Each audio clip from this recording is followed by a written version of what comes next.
وأم ده بحثي سياسة يعني سياسة أمريكا بكن بجبرن ريفراندوما بما بستا غوارتنا سيستمي بريفابري اللي تركيا دي بيجن اگر غوارتنين پیش نیاز کری پسند بون جواکا ترکیا دا بش دبا و دموکراسی بن پی دبا قالوا راستا دموکراسيا تركيا لجير قفايا وتركيا تشاوا وبي غوارتن دقال ما دكتور كمال سليماني بروفيسوري آليكار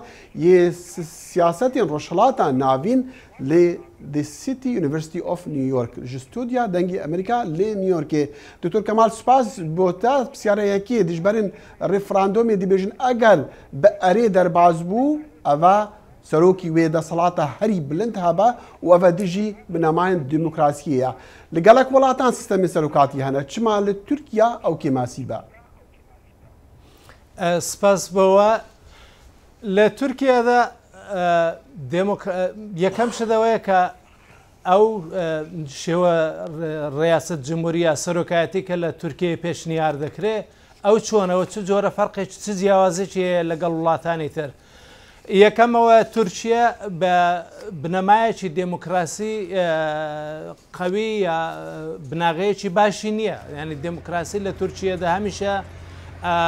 بە شەرت بووە دموکراسی زۆرتر بۆ تورک بووە لە چوارچێوەی ناسیۆنالیزمی تورکیدا و ئەگەر بێت و ئەو شتەیە ئەو گۆڕانە ئێستاکە کە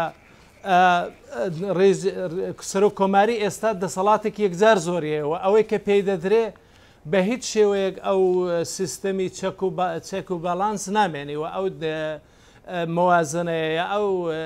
دەنگەیە کە بەکوت بە تورکی دەڵێن لە ناو دەچێت بۆیە بله دکتور دەموێ زیاتر لەسەر ئەو بابەتە ئەو قسە بکەین بە تایبەتیش ئاک پارتی و ئەردۆگان خۆیان زۆر حەزیان لەوێ یان کاریان کردووە بۆ ئەوەی ئەم ڕێفراندۆمە بە ئەرێ پەسەند بکرێ ئەگەر پەسەند کرا بە ئەرێ کاریگەری لەسەر کۆمەلگای تورکیا چۆن دەبێ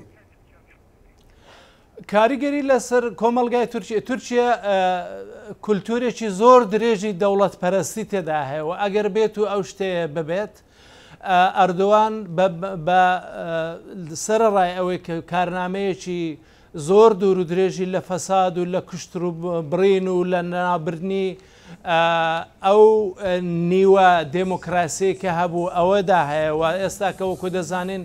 بەشێکی لانی کەم 13 نەفەر لە پارلمانتێرانی کورد لە ناو بە شێوەیەکی دژ بە قانون ئێستاکە لە زینداندان و ئەگەر بێت و ئەردوان ئەوەی دەست پێ بکە بەدەست بێنێ و خەڵک ڕێی بەڵێ بدات بە هیچ شێوەیەک ئیمکانی محاسبەکردنی ئەردوان نامێنی و ئەردوان و بەڵێ دکتور کەمال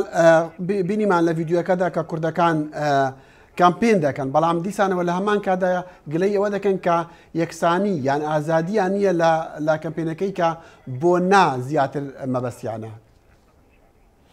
بەڵێ بە تایبەتی کورد بە تەواوی بایکۆت کراوە ینی ئیمکانی دەستگەشتنی بە میدیانیەوە ئەوە لە بە تایبەتی ماوەیەک دوای حوتی جوونی 2015 دەستی پێکردەوە بە تەواوی پارلمانتێرانی کورد مەجای ئەویان نییە کە بە هیچ شێوەیەک باسی مەسەلەی کورد بکرێ باسی HDP بکرێەوە ئەوە نەک هەر بۆ HDP بۆ حتا بۆ حیزبی کۆماری خەڵکیش ئەو شتەیە هەیە تەواوی میدیای تورکی ئێستا کە لە ژێردەسەڵاتی ئەیکیپیدایە